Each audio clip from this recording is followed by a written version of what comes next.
मेरा नाम रिहाना बशीर है। मेरा यूपीएससी सीएससी 2018 में रैंक 187 है। मैं अपने जम्मू डिवीज़न के पीर पंजाल रीजन की फ़र्स्ट वुमेन आईएएस ऑफिसर हूँ और मेरी जो प्रिपरेशन है वो मैंने अपने होम स्टेट अपने घर पे ही की है। तो मेरी जर्नी मैं अपने आपके साथ शेयर करना चाहती हूँ। आई होप कि मेरे जर्नी के अप्स एंड डाउन्स और उनसे मैंने क्या क्या सीखा, मेरी सारी जो भी प्रॉब्लम्स आई और कैसे मैंने उन सारी प्रॉब्लम्स को फेस करते हुए how I prepared and reach to this point. I hope कि खासकर लड़कियों को इसकी हेल्प मिलेगी जो ड्रीम करते हैं कि हम भी सिविल सर्विसेज का एग्ज़ाम दें, बट ये सोच के कि शायद हमसे नहीं होगा, शायद हम घर पे बैठ के इसको प्रिपेयर नहीं कर सकते या हमें किसी स्टेट को छोड़ के कहीं और जाके कोचिंग लेके करना पड़ेगा, तो हम नहीं कर पाएंगे। बट ऐसा नहीं है। आई होप कि मेरी कैसी जर्नी रही वो आपको हेल्प करे। मेरी स्कूलिंग आर्मी स्कूल रत्नूचक से हुई है। वहाँ पे सबसे इम्पॉर्टेंट बात ये कहूँगी कि टीचर्स का बहुत बड़ा रोल होता है। तो 2006 में मेरे फादर की डेथ हो गई एंड मेरी मम्मा और हमारे लिए it was a big shock. तो उस प्रॉब्लम को हमने उस टाइम को, उस बिरीवमेंट को हमने बहुत स्ट्रॉन्गली और काफ़ी अच्छे से फेस किया। मेरी मम्मा का काफ़ी सपोर्ट रहा हमें। मम्मा ने हमेशा हर डिसीजन में हमारी हेल्प की है और हमारी ज़रूरतों को हमेशा पूरा किया। और 12th में जब फाइनली हमने MBBS की सीट निकाली and I reached my college का टाइम ऐसा था कि व्हेन आई रियलाइज कि पढ़ाई कैसे की जाती है, how to study, that was college का टाइम जब मैंने ये चीज़ सीखी। अपने सारे कॉलेज में मेरे टीचर्स ने काफ़ी ज़्यादा हेल्प की इस चीज़ में। और कॉलेज का टाइम ऐसा टाइम था जब मैं अपने आप को फाइंड कर पाई कि लाइक कैसे मेरे पोटेंशियल्स क्या हैं, कि I can do many things. मैं बहुत कुछ जो एस्पायर करती हूँ वो मैं अचीव भी कर सकती हूँ। It was my college time and ऐसा है कि मेरी हमेशा से मेरा ड्रीम था कि मैं डॉक्टर ही बनना चाहती थी। एंड मैंने अपने MBBS के टाइम बहुत सिंसियरली पढ़ाई भी की कॉलेज टाइम, और इसके काफ़ी ड्रीम्स भी रखे थे मैंने कि मुझे इस फील्ड में कैसे आगे जाना है, कैसे न्यू स्किल्स एक्वायर करने हैं, कैसे सोसाइटी के लिए काम भी करना है। तो इट वाज इंटर्नशिप के टाइम ऐसा हुआ कि कुछ ऐसी सिचुएशंस पता चली मुझे कि सब कुछ डॉक्टर्स होके मैं वो चीज़ें नहीं कर पाती। बहुत सारी चीज़ें और होती हैं जो लाइफ में डॉक्टर रह के मैं लिमिटेड पोजीशन पे अपने आप को महसूस कर रही थी। तो फाइनली आई डिसाइडेड कि सिविल सर्विसेज ऐसा प्लेटफॉर्म है जो मुझे वो चीज़ें अचीव करने में हेल्प करेगा। तो finally it was in the middle of internship जब मैंने ये चीज़ डिसाइड की थी कि I should give civil services का एग्ज़ाम, बिकॉज कुछ ऐसी चेंजेस थी जो मैं देखना चाहती थी। और आई फॉलोड दिस थिंग कि you should be the change you want to see in the world, and I decided to prepare for it despite the fact कि मैंने नीट PG की सारी प्रेप कर ली हुई थी और मैं देने भी वाली थी उसका exam. And I made a decision. तो सबसे इम्पॉर्टेंट चीज़ जो मैं बोलूँगी UPSC प्रेप के लिए वो आती है आपकी मोटिवेशन। तो मेरी मोटिवेशन थी कुछ ऐसी चेंजेस जो मैं चाहती थी कि आएँ, और एज अ डॉक्टर मैं उन चीज़ों को कभी चेंज नहीं कर पाती, जो कि अभी भी पेंडिंग है। मेरा ड्रीम, मेरा गोल अभी भी वही है। I have to do those things. और ये मोटिवेशन इसलिए इम्पॉर्टेंट है, आपकी सिंसियर मोटिवेशन ही है जो आपको इस पूरी जर्नी जिसमें अप्स एंड डाउन्स हैं बहुत ज़्यादा, आपको बहुत बार फेलियर्स फेस करने पड़ेंगे। बहुत बार ऐसा टाइम ऐसा आएगा जब आपको ये लगेगा कि शायद आपने गलत डिसीजन लिया है। जब आप एक सिंपल, एक बिल्कुल आपका प्री फॉर्म पाथ था, जब आपको पता है कि आप आराम से चीज़ें एक्वायर कर सकते थे, तो आप एक अनसर्टेन जर्नी की तरफ जा रहे हैं जहाँ पे आपको पता नहीं कि आप उसको अचीव कर भी पाएंगे टाइम पे या नहीं। तो ऐसे टाइम में सबसे ज़्यादा जो आपको इस जर्नी में मेंटेन करने के लिए हेल्प करती है वो है आपकी मोटिवेशन। एक सिंसियर मोटिवेशन ही ही आपको आगे लेके जाएगी। वो मोटिवेशन आपको हर टाइम याद आएगी जब भी आपको लगेगा कि आप क्विट करना चाहते हैं इस प्रेप को।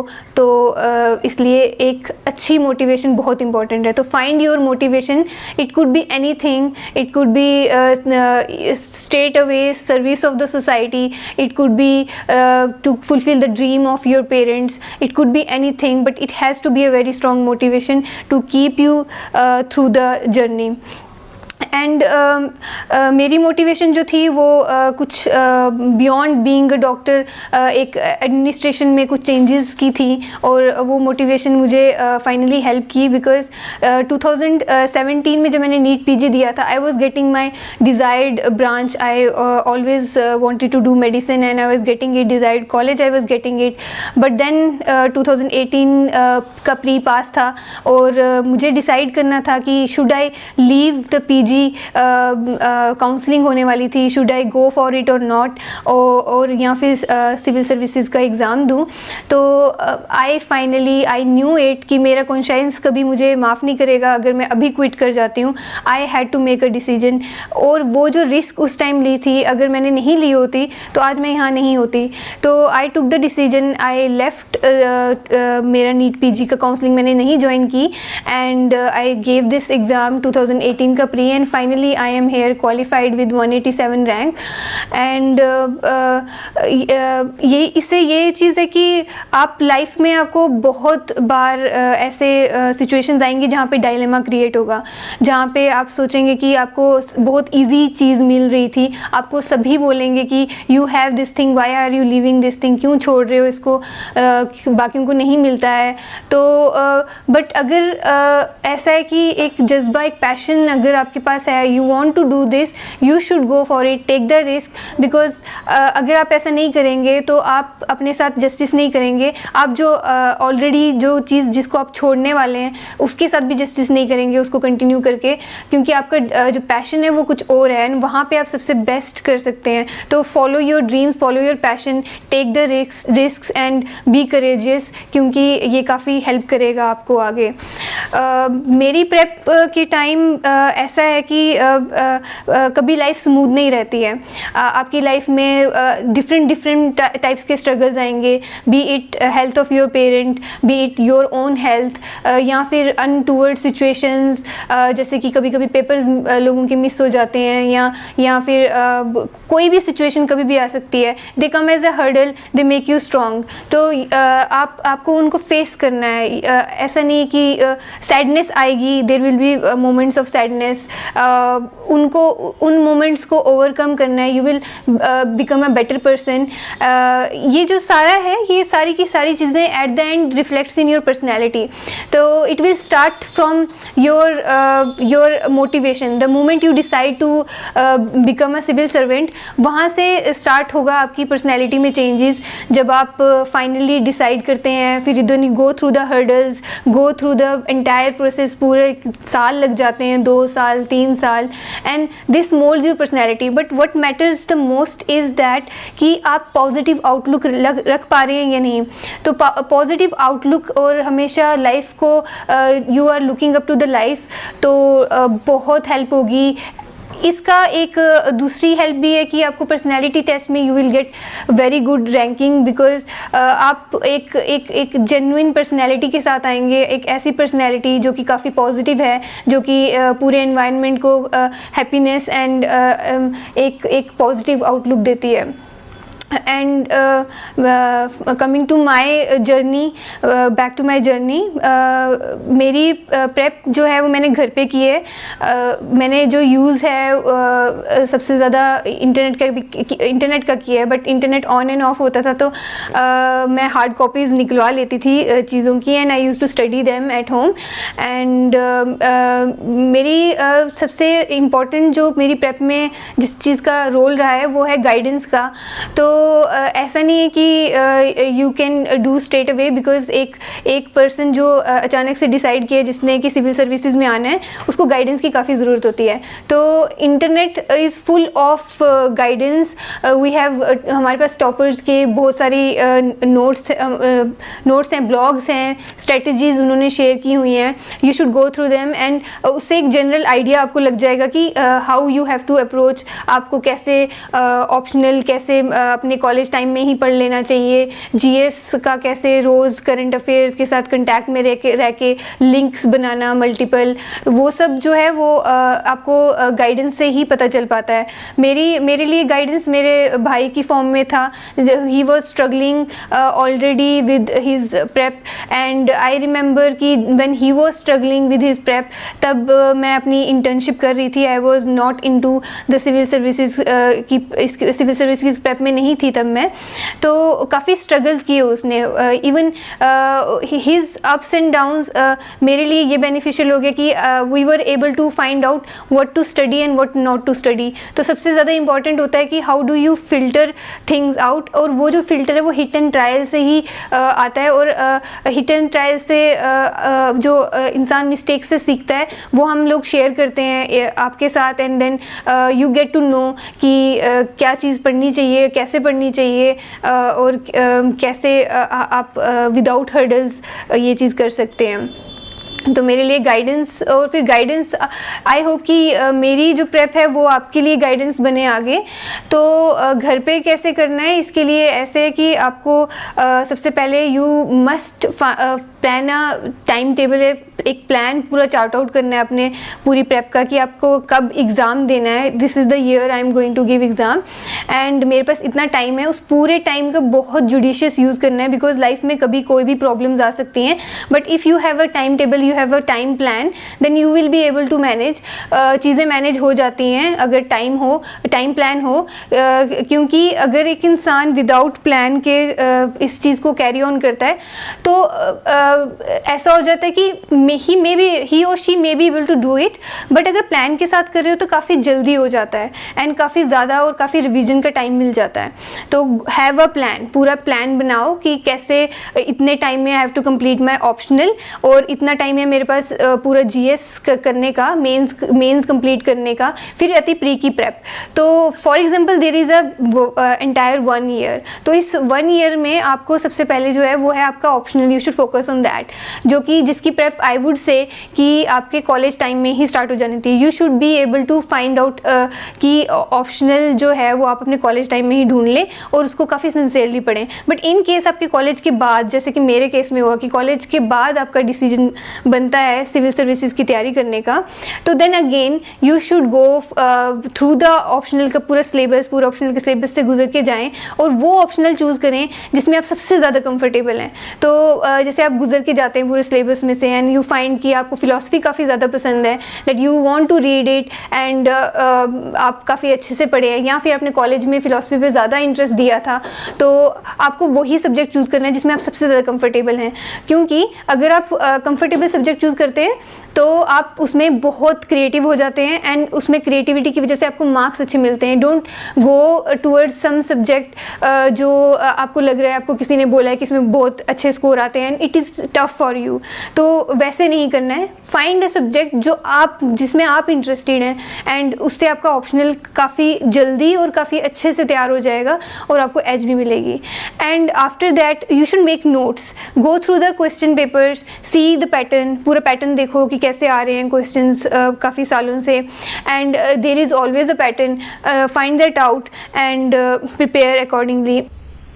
एक कॉपी बनाओ आप अपनी ऑप्शनल की एंड उसमें नोट्स पूरे जो सिलेबस के हिसाब से टॉपिक्स है उसके नोट्स बना लें एंड पूरा उस कॉपी को मेंटेन करें and go through it again and again.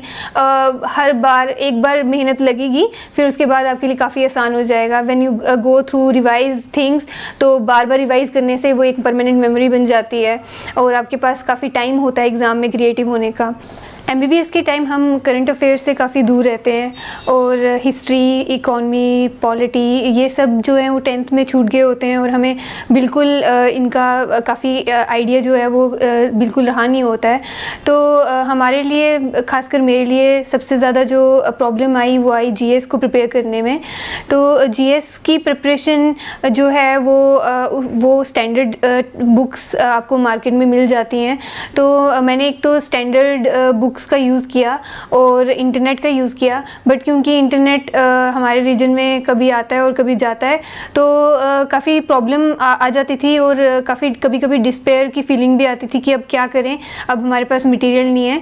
तो जब भी इंटरनेट आए तो आई वुड सजेस्ट कि आप बिल्कुल फोकस्ड उसकी सर्फिंग करें और चीज़ें डाउनलोड कर दें। काफ़ी ज़्यादा मटेरियल इंटरनेट पे है और आप उसकी हार्ड कॉपीज़, उसके प्रिंट आउट्स निकलवा सकते हैं, वरना नहीं तो काफ़ी ज़्यादा प्रॉब्लम आती है। और ख़ासकर जब आपको फॉर्म्स वगैरह फिल करने हो और कभी कभी आपके पास टाइम कम होता है फॉर्म्स फिल करने के लिए एंड इंटरनेट ऑफ हो जाता है बिकॉज ऑफ सर्टेन सिचुएशंस, तो इसलिए यू शुड मेक श्योर कि जब भी आपको फॉर्म्स फिल करने हो तो आप जब भी नोटिफिकेशन आए तब ही कर लें और वेट ना करें कि किसी और दिन का, क्योंकि बाद में फिर प्रॉब्लम आ जाती है। तो you should be very vigilant, खासकर ऐसी सिचुएशन में जब इंटरनेट के साथ प्रॉब्लम्स आ रही हों। तो मेरा ये था कि अगर कभी इंटरनेट नहीं होता था तो स्टैंडर्ड टेक्स्ट बुक्स का मैं यूज़ कर लेती थी। तो ऐसा नहीं है कि आपको टोटली इंटरनेट पे ही डिपेंडेंट रहना है। आप बुक्स जो हैं वो मार्केट में बुक स्टोर्स पे आराम से मिल जाती हैं, आप वो पढ़ सकते हैं। उन बुक्स के बारे में हर जगह मेंशन है, हर जगह लिखा हुआ है कि आप क्या टॉपिक कहाँ से पढ़ सकते हैं। तो आप वो आराम से पढ़ें, उनको रिवाइज़ करते रहें और सिलेबस के साथ टिके रहें तो आराम से हो जाएगा। सबसे ज़्यादा इम्पॉर्टेंट होता है कि आप टाइम पे किसी जगह पहुंच पाएँ, खासकर जैसे कि अगर आप मेंस दे रहे हो तो उसकी प्रॉब्लम आ जाती है। कभी कभी खासकर मेरे रीजन में तो ऐसा होता है कि हम अगर प्रॉपर्ली प्लान ना करें तो हम टाइम पे शायद अपने एग्जामिनेशन सेंटर भी ना पहुंच पाएँ। तो काफ़ी विजिलेंट रहना चाहिए और टाइम पे एग्जामिनेशन सेंटर पहुँचना चाहिए। अगर मैं अपनी लाइफ की एग्जाम्पल दूँ तो फॉर एग्ज़ाम्पल कि मेरा इंटरव्यू था 1 मार्च को एंड उससे पहले there was curfew in Jammu. तो ऐसा हो गया था कि थैंक गॉड कि मैंने पहले ही डिसीजन ले लिया था कि मैं दिल्ली आ जाती हूँ, क्योंकि अगर मैं नहीं आई होती तो इवन एयरपोर्ट्स क्लोज हो गए थे, तो शायद मैं शायद अपना इंटरव्यू ही नहीं दे पाती। तो you should be very vigilant about it कि जब भी आपका कुछ हो तो खासकर जैसे इंटरव्यू या कुछ हो तो यू शुड डू प्लानिंग पहले ही 4-5 डेज़ पहले। सिचुएशंस कैसी भी हो सकती हैं, it can take turn for the worse, तो but you should be very ready for it. Life में स्ट्रगल्स आएंगे और ऐसा नहीं कि बिल्कुल नहीं आएंगे, वो पक्का आएंगे, but you have to be very vigilant and very you should plan for it. Being a girl आपकी लाइफ में काफ़ी ज़्यादा प्रॉब्लम्स आती हैं। जो एक गर्ल को सिचुएशन जो फेस करनी पड़ती है वो सबके सिमिलर नहीं होगी। एक एक्स्ट्रा हर्डल्स, एक्स्ट्रा स्ट्रगल्स एक गर्ल की लाइफ में आती हैं। तो अगर आप प्लान कर रही हैं कि आप सिविल सर्विसेज का एग्ज़ाम देना चाहती हैं तो सबसे पहला जो इम्पोर्टेंट चीज़ है वो ये कि आपको कॉन्फिडेंस रखना है। You should be very confident. I will tell you that you are like everything, you are a universe in yourself. तो आप अगर आपको अपने ऊपर कॉन्फिडेंस रखना चाहिए। You can do it. आप किसी से कम नहीं हैं। आप आराम से इस एग्ज़ाम को, आप दुनिया का कोई भी एग्ज़ाम क्वालिफाई कर सकती हैं। अगर आपको भरोसा हो, मोटिवेशन हो और गाइडेंस हो तो आप ये आराम से कर सकती हैं। अगर मेरी लाइफ की स्ट्रगल्स की मैं बात करूं तो बीइंग अ गर्ल सिर्फ लड़कियों के साथ जो एक्स्ट्रा स्ट्रगल्स होते हैं वो ही नहीं थे। मेरे साथ काफ़ी प्रॉब्लम्स आई ड्यूरिंग मेरे मेंस का जब एग्ज़ाम था। तब मेरी मम्मा की हेल्थ बिल्कुल ठीक नहीं थी एंड लाइफ में ऐसा था कि अब मेंस भी था और कश्मीर एडमिनिस्ट्रेटिव सर्विसेज का भी मेंस था, यूपीएससी का मेंस था। मम्मा की हेल्थ ख़राब हो गई थी। मेरे भाई ट्रेनिंग पे थे, घर पे कोई नहीं था। I was there too, I had to do घर का काम भी, मम्मा की केयर भी, मम्मा का इमोशनल सपोर्ट भी, क्योंकि जब कोई इंसान बीमार होता है तो हेल्थ का तो केयर करना ही पड़ता है, बट सबसे ज़्यादा जो इम्पैक्ट होता है वो होता है इमोशंस पे। तो उन सबको हैंडल करना, घर का, बाहर का, everything I had to handle it. And अगर मैं प्लान नहीं करती अपने डे को और अगर मैं प्लान नहीं करती कि अगर मैं अफसोस मनाती रह जाती कि I am not being able to sit at one place and अब मैंने 18 घंटे नहीं पढ़ा है, अब मेरा नहीं होगा, तो मेरे लिए काफ़ी मुश्किल हो जाता। But I plan the day, मेरे पास जितने भी आवर्स थे मैं उन पूरे आवर्स का जुडिशियस यूज़ करती थी, प्रॉपरली सिंसियरली। जब भी मैं पढ़ती थी तो प्रॉपरली पढ़ती थी, no matter how much hours it was. And I use to make sure कि मैं स्ट्रेस अपने ऊपर ना ले लूँ। सबसे ज़्यादा इंपॉर्टेंट इस एग्ज़ाम में यही होता है कि आपको अपने ऊपर स्ट्रेस नहीं लेना होता। You have to fight the stress off, there will be feeling जब आपको लगेगा कि एग्ज़ाम आपने इतने आवर्स का प्लान किया था, आपने नहीं किया, तो ये एक अलग लेवल हम अपने ऊपर स्ट्रेस डाल देते हैं और पढ़ते नहीं हैं। तो ऐसा स्ट्रेस नहीं लेना है। यू मस्ट थिंक कि जितना भी आपने पढ़ा है उसको सिंसियरली पढ़ के यू मस्ट थिंक कि it's more than enough, and अब हम next day we will start the journey again and try to complete हम अपने जितने भी टारगेट्स, अपने गोल्स जो हमने बनाए हैं उस दिन के लिए, उसको कंप्लीट करने की कोशिश करेंगे विद अ न्यू ज़ील, एक नई दम के साथ, एक नई मोटिवेशन के साथ। एक चीज़ मैं आपके साथ शेयर करना चाहती हूँ, ये है कि क्योंकि मेरी मेंस की प्रेप में केएस का भी प्रिपरेशन थी, जिसमें मुझे अलग से 2 ऑप्शनल पढ़ने थे। There was philosophy and sociology also, and वो यूपीएससी के मेंस से 1 मंथ पहले मेंस होना था केएस का। तो वो जो 1 मंथ मुझे यूपीएससी की प्रेप के लिए मिला था, तो मैं उसमें आंसर राइटिंग नहीं कर पाई थी प्रॉपरली। आंसर राइटिंग प्रॉपरली भी नहीं कहूँगी कि मैं कर ही नहीं पाई थी, because I had to study a lot. बहुत कुछ पढ़ने के लिए बाकी था, पूरा एथिक्स बाकी था, वर्ल्ड हिस्ट्री बाकी थी, और जीएस तो पढ़ना ही पढ़ना था ऑप्शनल, डिस्पाइट द फैक्ट कि वो तैयार ही था, बट रिविजन्स बाकी थी। तो इस पूरे 1 मंथ में काफ़ी हेक्टिक रहा और मैं आंसर नहीं लिख पाई, और मुझे बिल्कुल जनरल आइडिया नहीं था कि पेपर में कितनी स्पेस होती है, कितना होता है। मेंस में जब मैंने फर्स्ट टाइम आंसर शीट देखी तो it was a surprise for me कि स्पेस कितनी कम होती है और you have a lot to study, कि क्वेश्चंस कितने ज़्यादा होते हैं एंड टाइम कितना कम होता है। तो वो मुझे मेंस में ही पता चला था, जिसकी वजह से काफ़ी क्वेश्चंस छूट भी गए थे मेरे।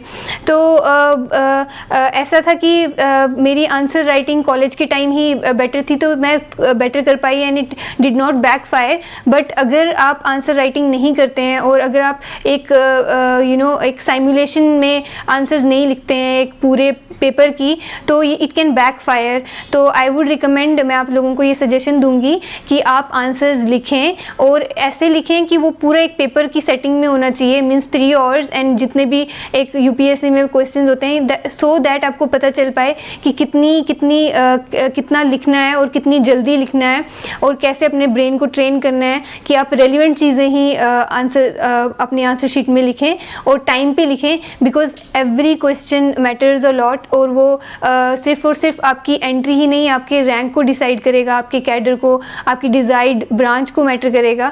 तो इसलिए ये बहुत इम्पॉर्टेंट है to have answer writing session. अपना आंसर्स अगर आप रिव्यू भी नहीं कर पा रहे हैं, but still to write answers is very important, खासकर एक पूरे सेटिंग में।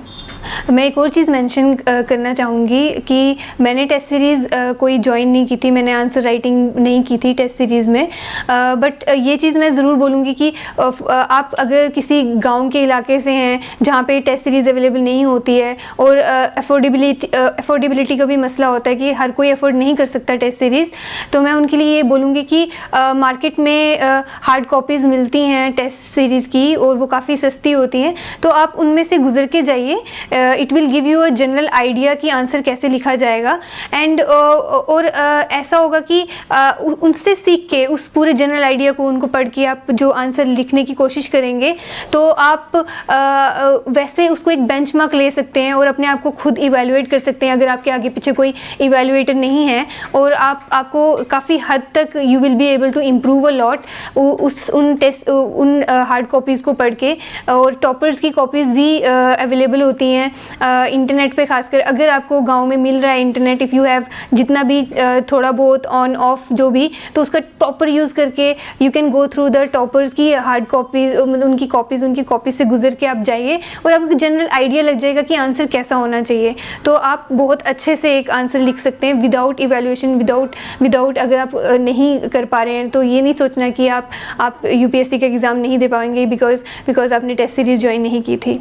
यूपीएससी की प्रिपरेशन के टाइम ऐसा होता है कि आपको एक डिफरेंट माइंडसेट पूरा क्रिएट करना पड़ता है, और वो एक माइंडसेट जो है वो आपकी प्रेप में खुद ब खुद आगे क्रिएट भी होता जाता है। आपको एक ऐसी थिंकिंग लानी पड़ती है जिसमें आपको सॉल्यूशंस ढूंढने होते हैं। प्रॉब्लम्स तो हैं हमारे आगे, बहुत ज़्यादा प्रॉब्लम्स आएंगी भी, तो एक वैसा माइंडसेट कि हम इसका सॉल्यूशन कैसे ढूंढें, वो इस पूरी प्रेप में रखेंगे अगर हम, तो ये काफ़ी आसान जर्नी लग जाती है। एकदम आपको अपने स्ट्रगल्स नहीं, अपॉर्चुनिटीज़ नज़र आने स्टार्ट हो जाते हैं, जिसमें आपको एक रूम मिलता है, एक स्पेस मिलती है to grow as a person, to grow as a human being.